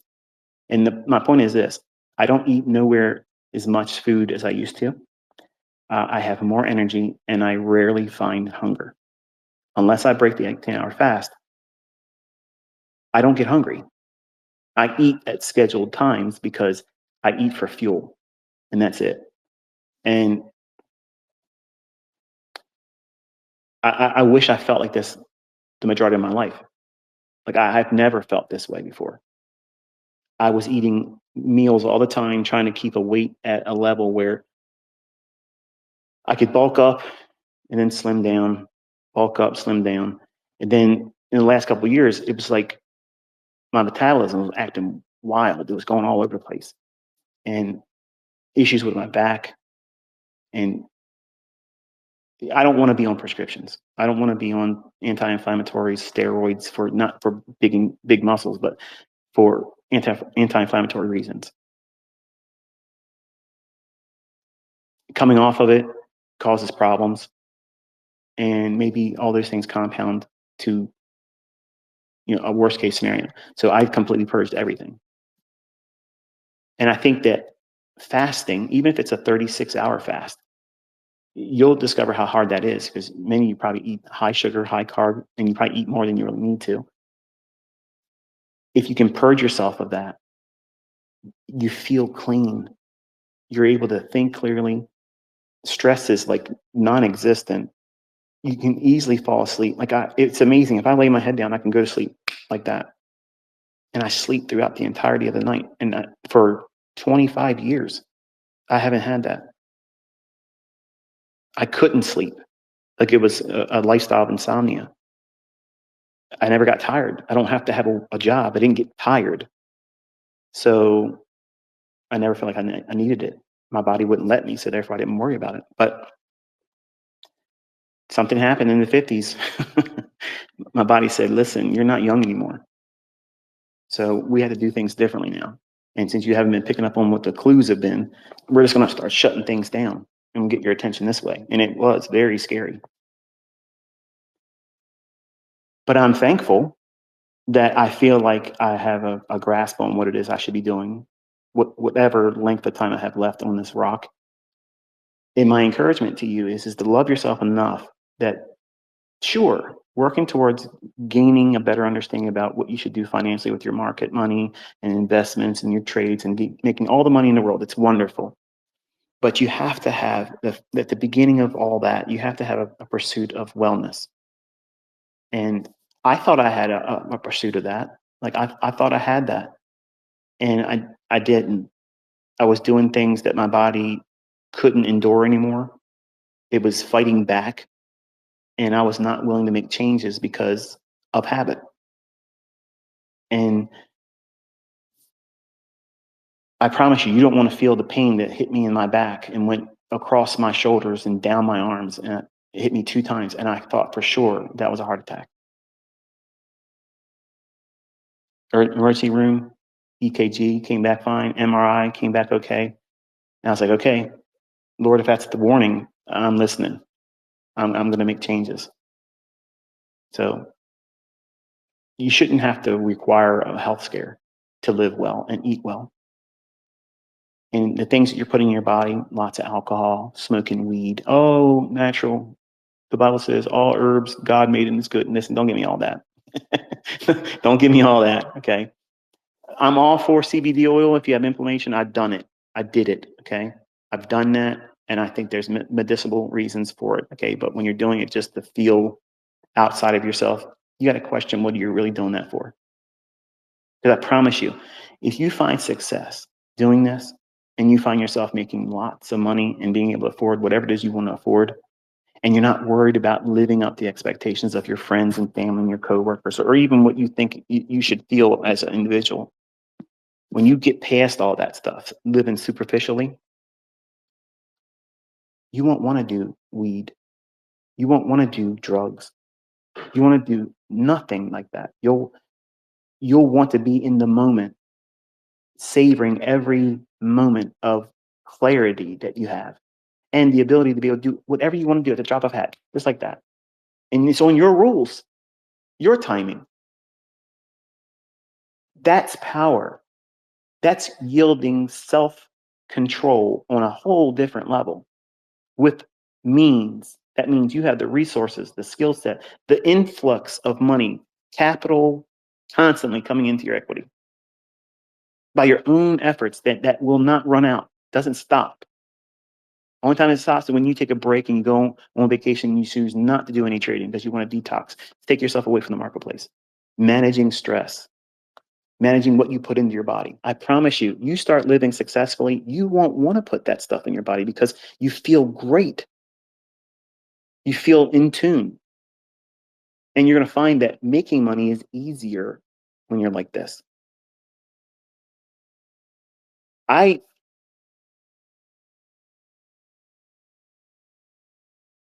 observe now the level of center I hold right now in my body, in my way of thinking, than I have never experienced before. And I wish you all could feel what that feels like because I feel centered. I feel at peace. My mind doesn't race 1,000. Like I used to have a constant flow of limitless thoughts constantly getting in front of my mind. And I felt like I had to push them all away with a stick, like beat them away so I could just focus on anything. And I don't have that right now. Like I don't have that at all. July 20th, I told myself I'm going to submit myself to 90 days. I'm going to purge my body of everything. Now, did I cheat? Did I do things that I shouldn't have done, on certain days, like for my birthday? I had a scoop of ice cream, vanilla, on my birthday. My sugar went to 165. I walked for an hour and brought it down to 80. That's the key. As soon as you eat, whatever it is that you're eating, walk for 20 minutes. It don't have to be high paced. You burn that sugar off. Your insulin doesn't spike up. It doesn't fight your body because as soon as insulin is released in your body, it is causing havoc. It's causing all kinds of problems. You don't realize it, but it's a huge disruptor to our natural chemistry. Hormonally, it messes everything up. And I feel stress like anybody else would if it's real stress. Like the thing, like I always worried about my kids, always as a father, worried about, what are they going to do if something happened to me? What are they going to do? Having money, they could blow it. They could recklessly do stupid stuff, get themselves in trouble, and then get into litigation with somebody or something, and then lose it. All the things I worked for are wasted then. Would I worry about it if I'm dead? No. But in my mind, all these years, I've worried about that. How my kids going to manage what they're being left with? I don't worry about that now anymore. I don't worry about none of that stuff. Stress, like literally, like water on a duck's back, just rolls off me, and I don't dwell on that on thoughts obsessively. It's like I'm just going to come out and say it. Okay, you guys can think whatever you want to think about it. I'm of the opinion that the things that they put in our food now are meant to disrupt our wellness, not just make us unhealthy, but it almost invites high stress. And who am I to be worried about anything? I don't have a job. I have plenty of money. I have a wonderful home and family. Until recently, my health has been perfect. So where's the stress? The only stress I've had ever was my own children. The mistakes they make, getting in accidents, telling them don't drive across the yellow line, don't speed, don't do this, and they're all the boxes checking them. Come on, that's stressful. I want them to avoid the problems I had when I was a young man, but they have to make the same mistakes, I guess. I don't know. They don't learn otherwise. But I want them not to make those mistakes. I want them to say, you did it better than me. But they don't want to listen like anybody else does. You didn't listen to your parents. If I would have had my parents, I probably wouldn't have listened to them either. And I'm thankful that it happened this way because I listened to my grandfather. He stepped in that role. But my point in all this is if you allow outside interference from other people in circumstance to set the tone for how you're going to behave, conduct yourself, and work, and the food that you consume, the stimulants that you consume, if they're not making it better for you in terms of clarity, if you're stimulating yourself or dulling your senses, you're making this harder for yourself and you don't even realize it. I promise you, if you try this, purge all processed foods out, get it all out of there. If it comes in a box, no matter what it is, don't eat it. One ingredient things, vegetables. I don't do much. I eat blueberries. Um, I had to stop eating apples because they that spiked my sugar up pretty high too. So apples and bananas, forget about it. Blueberries, blackberries, raspberries, I'm not a fan of, but um, regular yellow or white potatoes, cut that completely out. That's a bad carbohydrate starch. It's just not good for you. It just basically becomes sugar when it goes right in your body. The sweet potato, you think the word sweet in there is like, oh, it's going to be a problem. It's actually not. It actually gives you a really nice uh, burn for the carbohydrate that it is. So I usually eat one sweet potato that's divided over 2 meals each day, and that's it. Once in a while, I'll have a soup that's homemade, and it's just simply chicken broth and some carrots that are sliced up, but not many of them. Some celery and whole chicken breast or thigh. I try to eat the dark meat because the fats is what I want. I eat a whole stick of butter every single day between both meals. And I know some of you are going to think, oh, it's a lot of cholesterol. Nope. It's actually better for you. Your liver literally creates more cholesterol than you could ever consume. And the people that have a high cholesterol um, reading, they actually have far less heart problems or heart related issues because your body produces the cholesterol to lay down like asphalt. When there's disruptions because of hormones, insulin, insulin resistance, then you get cortisol and all these types of all kinds of stress related hormone releases in our body. It tears up our arteries and blood vessels. And that harm inside the blood vessels, the only thing that our body can do is produce the cholesterol from our liver produces that, and it goes in and lays down patchwork on those injuries. But it's important for you to live a stress-free life because the more you stress, the more your internal blood vessels, the layer inside there, they're getting these little rips and tears because of the hormones that's constantly rushing through you. So if you're in trades and you're constantly stressing yourself out, young men, which has got to do with trading, if you're doing all the wrong things, over leveraging your accounts, blowing them because you're pushing too hard to try to get something that's not necessary, Take small little pieces.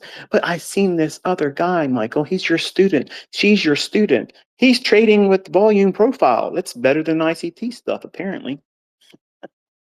You see all these things and you're inspired to do dumb stuff.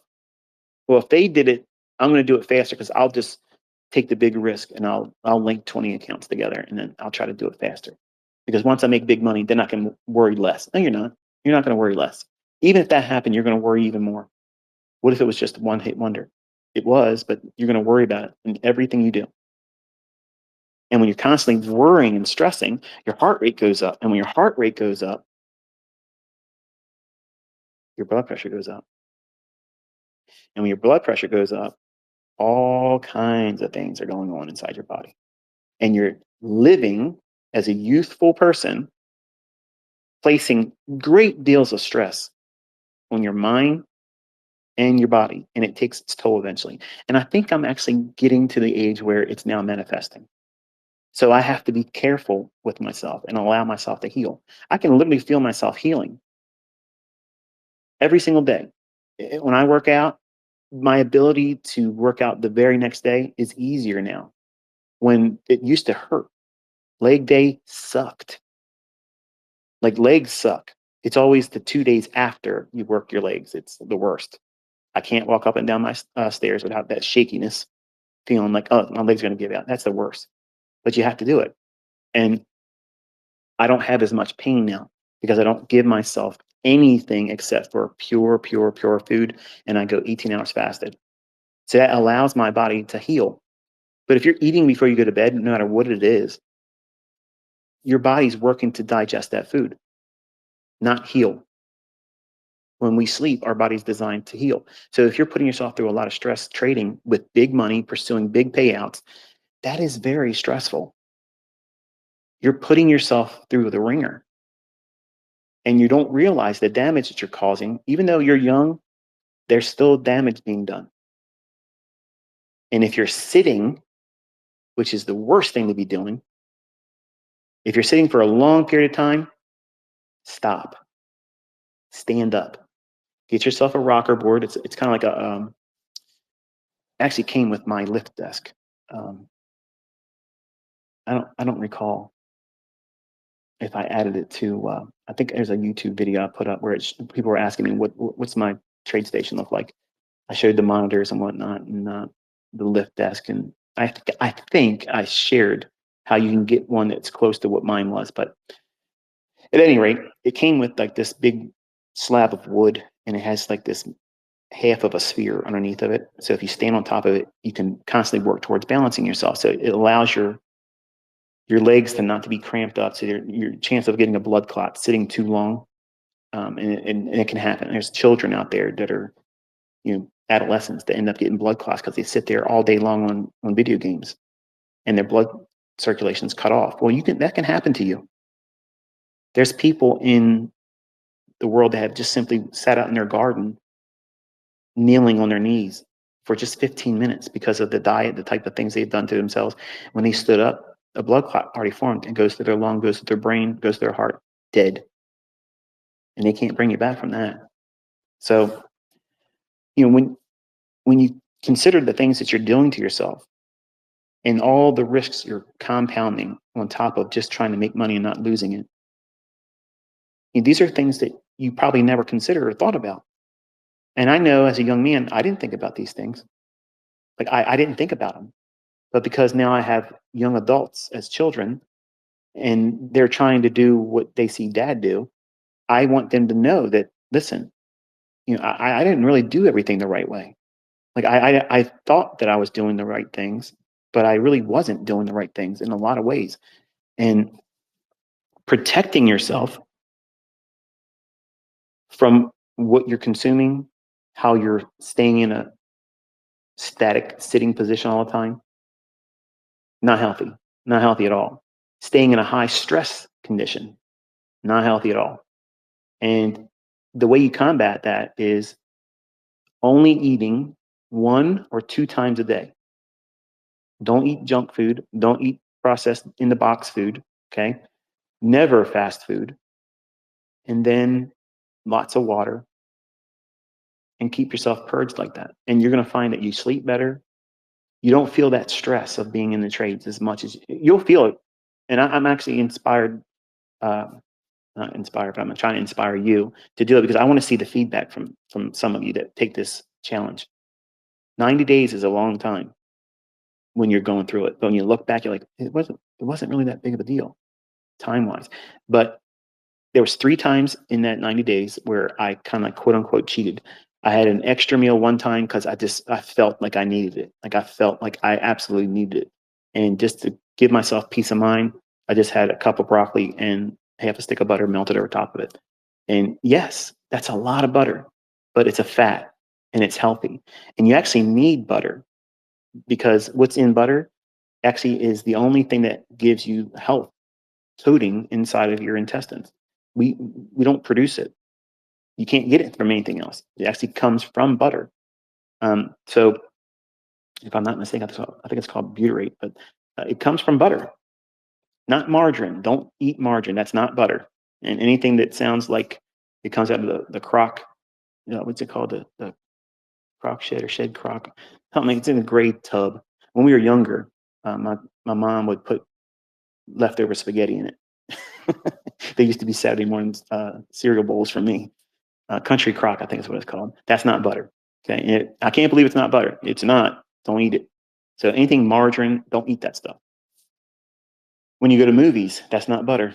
Don't get buttered popcorn because you're getting margarine and it's garbage and it's wrecking your body all terribly. So that's why I had to get a house that had a theater in it because I like watching movies. I like popcorn. You can eat it. It's safe. It doesn't hurt you. And I put lots and lots of butter on it. I've always ate it that way. And it's good for you. And bottom line, it's good for you. And then once in a while, I'll shade up the chicken in the morning to eggs. I'll have 4 eggs scrambled up, and that's it. That's all there is to it. I don't have any kind of snacks, no snacking, no nothing, no fruit and vegetables in between meals, just that. And I am fit, like I'm fit. I'm sitting at 190. My body is tight. My flexibility is coming back. I have no back inflammation at all. Zero. None.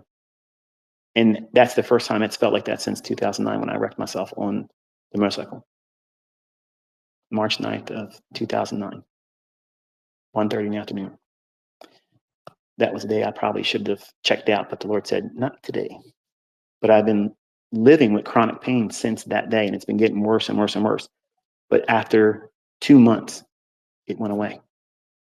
2 months of living with a different lifestyle of how I'm choosing when to eat and how long I'm sleeping completely changed everything. My ability to spend time in the charts is far more focused and clear now than it's ever been. And I just want to inspire you to just take a look at it. I think you're going to find that once you get to this position where you're taking everything out of your system that is not good for you, you're purging it all. Nothing in my body is artificial. No artificial colorings, no artificial sweeteners, no preservatives, none. And it's been a game changer for me. Like for me, I feel like I'm 15 years younger. And when you're 53, that's saying something. So I hope that I've given you something to consider working towards today. I probably bored a lot of you younger folks, and that's okay. I'll be able to live with myself with that. But if you've been wrestling with a lot of anxiety and stress or having a hard time to rest, if you've been racing with thoughts all the time, I lived that way for a long time. And I believe I think it's something they put in our food, man. Like I hate to say it, but I think it's intentional. And when you take all that stuff away and any possibility from it getting into your system, it changes everything. Like it changes your ability to think clearly. Your decision making isn't clouded. And maybe some of you will take the initiative and try it. It isn't going to hurt you. If anything, it's going to make you better. It's going to make you healthy. And I'm trying to encourage that because I care about all of you. If I didn't care, I wouldn't talk to you. I wouldn't spend my free time doing this. And you're all going to put this stuff on your YouTube channel. I'm not doing it. I'm not monetizing it. So what's the motivation? I have sincerity between, what it is I want to talk to you about and what my goal is for you to have with it. And it's wellness. That's all. It's not simply enough to make money in the marketplace. You want to be able to live a long, healthy life. And up until recently, I've had that. I've been blessed. But having a health scare is scary, especially when you're entering the years that I'm entering in. I'm entering the end of the warranty years. Okay. So once we get to those years, it's like, well, anything can happen, right? So you want to give yourself all the advantages possible. But if you start living your life young like that, wow, how many years can you potentially add to it? And the importance of having a very low stress life is crucial, especially as a trader, because it is stressful. You are going to have a stress filled life as a trader, unless you do two things. Number one, know exactly what you're doing, when you're going to do it, how you're going to do it, why you're going to do it. And you're comfortable with doing it wrong once in a while, and you have the discipline to say, I didn't do something right.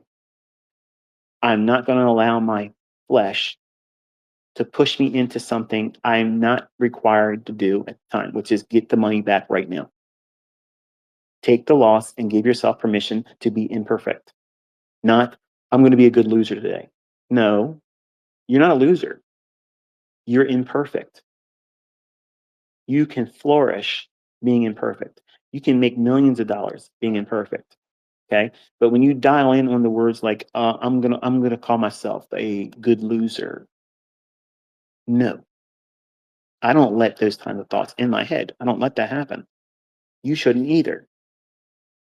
All you're doing is making a small little deviation from calling something that subconsciously will trigger fear, anxiety, guarding. You'll be more concerned about the outcome of everything because you now increase the level of importance because the last time you took a trade, you were a loser. That was a loss. They're going to come. You're going to have losing trades. I'm not trying to say that it's not reality. It is reality. But it's important for you to hold a mindset and a perception around these things that are inevitable and constantly remind yourself that that is part of this whole lifestyle that you're trying to be a part of. You're trying to adopt the most stressful, the most performance oriented career. You're trying to be an entrepreneur in the hardest thing in the world, undercapitalized against the hardest opponents in the world in a game that's rigged. So think about that because that's the real textbook response to what is trading like and what's it like for someone that gets involved. That's it. Now, the first time someone sit down with you and he said, "What are you looking at?" "I'm looking at these charts." "For what?" And they gave you that definition of what it is. Do you want to subscribe to that? Heck no. And you're gonna be questioning yourself even more why they're even worrying about doing it. So what is it? It's the money, right? No, it's not the money. It's the significance that you get doing it well, and the money is the bonus. That's the evidence to the people that doubt you. Look at what I got. But that's not why you're doing it. That's not why anybody does it. They want to feel empowered. They want to be able to look at someone eye to eye and say, you aren't better than me. Don't talk down to me. Don't tell me to report to work anymore because I'm not coming. That's what they want. They want power. And you can acquire that in this craft. But this craft requires a lot of work and effort. And you got to work hard on yourself first. The easy parts is the trading. And the reason why it feels so hard and complicated, the reason why you're struggling, the reason why you can't get it, here's the secret, and I'm going to close it. You haven't worked through your own problems yet. You're so busy putting out fires or hiding them from yourself and everyone else around you that you can't think straight. You can't think straight. All these things I talk about, you're looking for an easy distraction from the things that you're putting yourself through. I hope he would teach a new model. I hope he would. Why? You already have everything. You aren't doing well with what you've already been given. Why do you want more? Why? Because you want distraction from your inability to identify your personal faults, weaknesses, and shortcomings. And everybody has them. There's no shortage of people in the world with the same types of problems that you have. You're imperfect. You're perfectly imperfect. But you're wrestling through this world trying to hold on to things that you need to just simply let go and put down. Things something probably hurt you years ago, staying in a relationship that's toxic, trying to live up to the expectations of people that don't matter.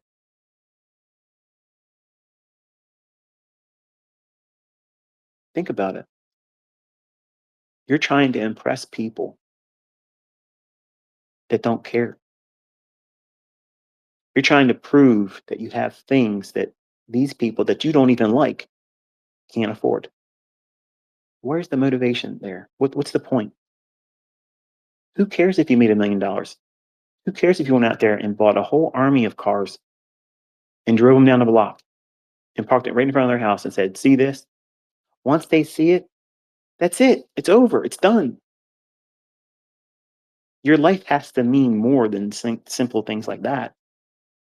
They're shallow. So you have to purge your body, purge your thought process of all these toxic thinkings and identify the things that's holding you back. I want you to really be honest with yourself. What is it that's messing you up? That makes you impulsive, that makes you want to push a trade on when there's no real reason to do so? What's the real thing? It's not that you want to make the money or get to the payout. You want that for some other external reason. What is that? Because that's the root thing that makes you tick. That's the why. And that why needs to be wholesome. That why you're doing it needs to make sense. It can't be emotionally anchored.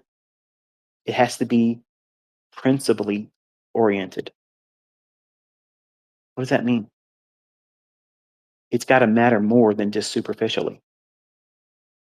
It's got to matter more than right now. This is the stimuli I would get if I could show the world that I made this much money. That's irrelevant.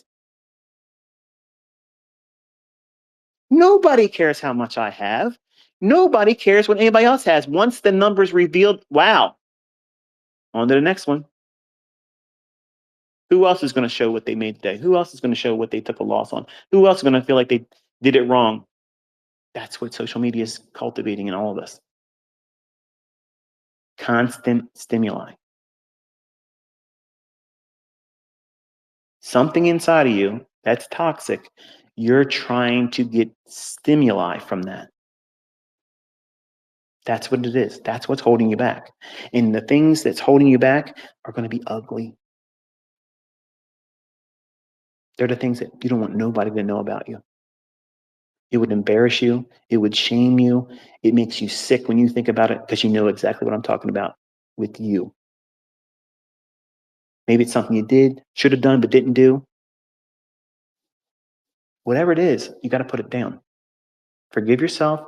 Say, okay, I wasn't I wasn't in a good place at that time when I did those things. I got people I call friends right now, and I'm trying to impress them and rushing through this process, and they're probably not really my friend. Let's test that theory. Cut them off for a little while. Isolate yourself. Build yourself up. If they're still your friends, they're going to be thankful that you came back and hang around with them, and they're going to be excited that you've done well for yourself. You ever think about it that way? Chances are you probably didn't, because I didn't think that way. I wish I would have had somebody that I cared enough to listen to, like you're doing right now. I wish I would have had someone talk to me like this. because I needed it. I needed a counselor of some kind. Like I needed someone to give me direction, to remind me that I wasn't losing my mind. I needed it, and I didn't have it. I would have paid for this if it was made available to me.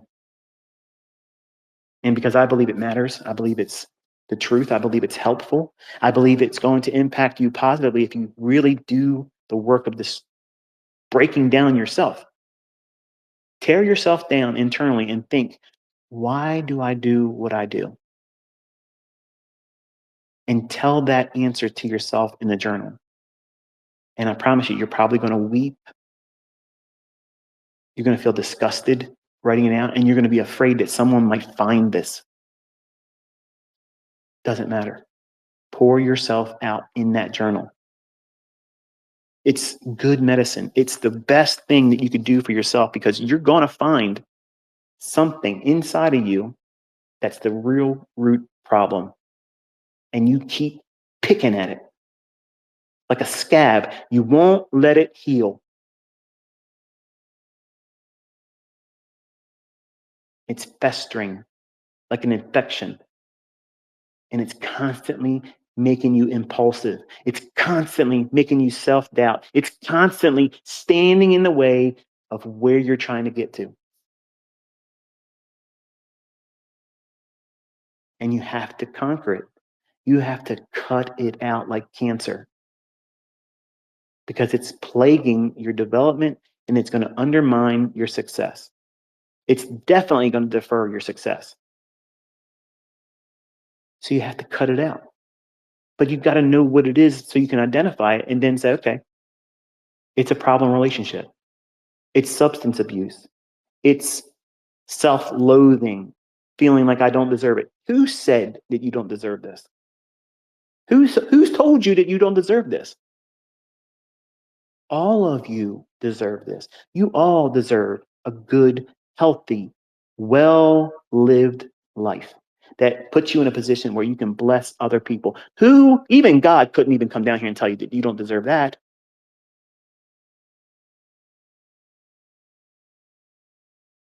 So why do you feel that way? Something's broken, and all you have to do is identify it and give yourself permission to heal and time to do so. And then take all of your attention away from that toxic thinking and pour it into self-improvement by doing these exercises. If all your focus is genuinely in doing this and not looking for the reward monetarily, not the immediate gratification that, oh, I'm learning how to do this, I'm going to make money real fast. I know if I do it his way, I'll probably be a better trader. But if I can start making money, I got time. I'll just be slower at getting better at it. But at least I'm making money. Wrong. Wrong.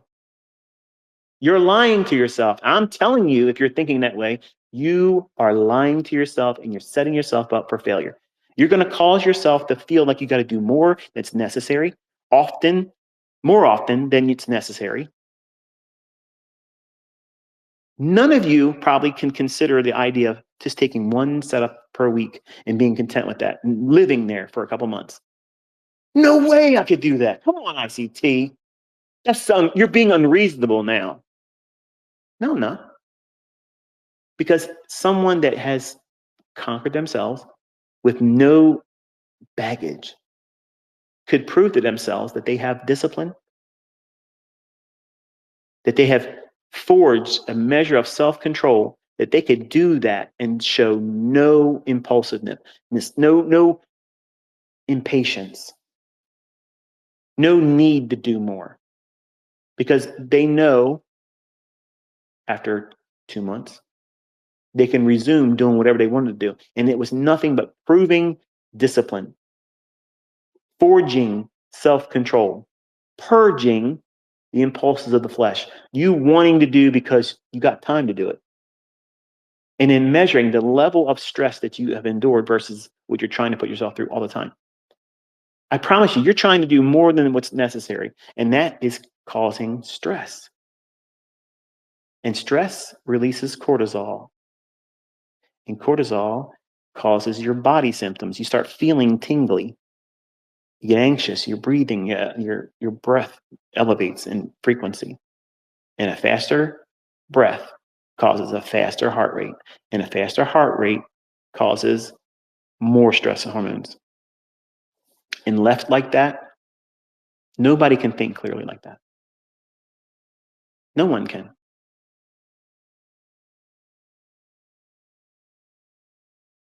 So why are you trying to risk a lot of money doing it? Because no one sat down with you and told you that it's wrong.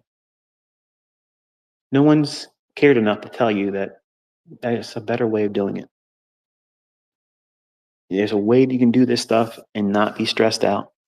There's a way to do this and be consistently profitable and not worry about the outcome. Because the process is the model being applied with a sane, sober approach with no stress. Stress-free trading. You're not trying to win Robin's Cups. You're not trying to be on leaderboards. You're not trying to beat the last guy's payout. You're not trying to be the number one person followed on the internet. You're simply trying to make more than you have right now with no stress. And measure how you feel about that. What are you contemplating? What are you worrying about? What is the positive things that you're feeling right now? What are you hopeful for? All these things are KPIs. They're key performance indicators. And you put that stuff in written format in a journal that you alone read. And you refer back to it. And then you give yourself a little bit more of a threshold to reach for. That means if you're trying to make $250 in the beginning per week, now reach for $300 or $350 more a week. And you gradually, slowly increase that. Not, well, I went to the gym. I'm gonna get what's my heaviest lift I can do in weight. All right, now I'm gonna do 80% of that and start working out. Man, you're tearing yourself up. You're causing growth to be deferred and you're hurting yourself. That's not how you work out properly. Now I know some of you juice heads are gonna come at me and say, bro, you don't even work out. And you're gonna come at me and do all this and do that. You don't want me breaking out pictures of me when I was 19. Okay, I'll put you all on welfare. Okay, straight up. So the bottom line is this. In closing, I want you to live a well lived life. I want you to be healthy. I want you to feel confident about what you're doing, but not overconfidence, not arrogance, not conceitedness, not narcissism. I want you to not worry about the opinions of others, least of which mine. If you're asking me to critique your work, you're already making mistakes. I'm not in the business of doing that. I don't have the time to do it too. And you should not be doing that. You're looking for needless things. The whole point of you being here is to learn how to not be tethered to anyone. And I'm the first person on that list not to be tethered to. You want to be an independent thinker without any stress, living a very long and healthy life. And you want to be able to move through these marketplaces without any degree of stress. And this is the process you go through. You start with you. And so many people, and you know who they are. They're the people that come at us, me specifically, and they're toxic. You know, beyond a shadow of doubt, they're not comfortable in their own skin. I'm not going around looking at everybody that says anything positive about themselves, saying you're a wreck. And I have reasons I can do it. I can look down on everybody else out there. I could, but that's not what I do. I don't want to do those things. I look down on everybody else's trading method because it's inferior to mine. And that sounds narcissistic. That sounds arrogant and egotistical, but it's facts. I would never leave what I'm using to go and do anything else. And when you get good at using it and knowing what it is it's capable of doing in your own hands, you will never feel that way either. It would be nonsense. It would be ludicrous to do that. No, I don't want to know. I don't want to know what the market's going to do tomorrow. Okay, I'm not going to do that. Okay.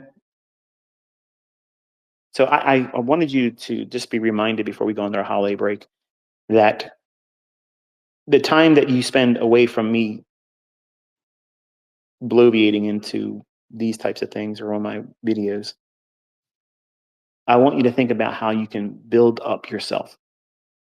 Take the time, and it'll be close to about 90 days before I resume in February, Lord willing. Try to do those types of things I've talked about here, or make a conscious effort to try to work towards it. Reducing anything that's not good for you is a good thing. And see if you don't notice a difference in stress. You're going to wake up one day and it's going to feel like, wow, my mind is not racing. I'm not breathing as fast as I used to be when I used to put these trades on. I'd be like, if you have those Fitbit little bands and such on your wrist and you start measuring your elevated heart rate, you're going to find that your heart rate ain't doing anything. You're calm. I would love, I've seen Trades by Matt. He had it there for a little while. I heard Tom Hugard mention he had a low heart rate a few times. Tom, with all due respect, I really want to call you on this one because I've listened to you, and some of that is actually the live streams that you were doing, where you're actually taking the positions, you're trading it, and you're doing it in front of everybody, and there's nobody can say anything bad about that. But you said that you had a 50 heart rate, but you seemed disgusted about something at the same time. I don't think that's possible. If anything, there would have been small little spurts of increased elevations in your heart rate.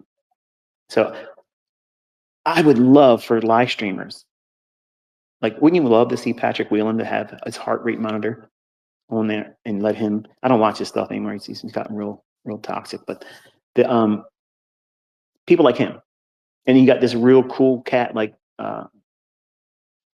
Matt Miller, Trades by Matt. You know him, funded account code TBM, by the way. You're welcome, man. That's 2 times. You're gonna owe me some kickbacks. Christmas time. Don't forget me, bro. So the difference between those two, really laid back versus crank. All 100 miles an hour nonstop. Drinking energy drinks and whatnot. Crazed out of his mind. I would love to see a heart rate monitor on both of them, and then trade their largest comfortable size. And the information feedback that would come from that would be illuminating. Number one, you probably would see Patrick's heart rate already crazily elevated anyway, and Matt probably would be chill, and it would probably go up to about 100 or so if you put size on.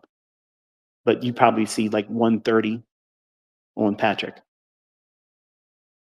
You can't do well in that environment. It's stressful. You can't think clearly. You will not be comfortable in the trade. You won't be comfortable in the trade. And if you watched him, you'll see he's never comfortable in the trade. And that's not a knock against him. It's just something that I think if he does things like this and starts investigating his own thought process and the things he does, I think it would be beneficial. It would help him prune all the things he's doing. It'd probably make him better. I know it would make him better, actually. And what do you think that would do for yourself if you said to yourself, I'm going to focus on lowering stress inducing things, filtering a lot of this kind of stuff, not putting myself in situations where it's going to be high stress, not placing all this extra effort that's required to get through something that you want to be doing in private. Your speculation, what you're doing with your money, how you're risking, how you're entering, what mode of trading you're using, whether it be my stuff. I have people listening to me, they never even trade my stuff. They just like to listen to me talk about these types of things, the psychological things. And I got respect for that. That's cool. You don't have to use my stuff. I'm just biased with it because it's mine. But I think that if you were to be honest with yourself and look at what you do constantly to yourself, you probably make it a whole lot harder on you than it's necessary. You don't have to make it an Olympic feat. But that's what social media turns it into. You get caught in these traps. You got to win the competitions. You got to get on the leaderboard. Who said that? Are you able to make money and not have to go to work? Because that's really winning. If anybody hasn't said it lately, let me be the guy to talk about it. When you don't have to work anymore, that's winning. That is winning. I don't care what anybody says about that. That's winning. And when you get to that part of your life where you're able to do that, and you can do it from your own hands and the effort that you put forward in your trading, you're not going to care if anybody agrees with you or not. You won't care what anybody else thinks. You're not going to go around looking for arguments either. But when someone steps to you and says, "Oh, you can't do this," do you really care what people think? You're not going to. And you live a stress free life. You laugh at them, you smile, and you wave because they're not of any importance to you. They came there to try to distract and derail you. And who cares? If you know you're living your life, you're living in your world. That's the reality of what you're doing. These perceived ideas of what you're never going to be able to achieve, those are opinions of people that are failures. They have failed already. And they want to allow the enemy to enter their mouth and tell you you're going to fail. And that's a lie because the devil is a liar. So I hope this holiday season you have a blessed one, that you're healthy, and you come back next year. And Lord willing, if I'm able to do so, I'll have a whole new batch of whatever it is I'm going to be sharing with y'all. But I want you to have a very relaxing, enjoyable holiday season. Make it memorable. And I'm sure I'll be able to say my holiday spirits and wish you cheer and all that, given the opportunity on X and whatnot. But if I don't get the chance to say it, happy Thanksgiving, Merry Christmas, and Happy New Year.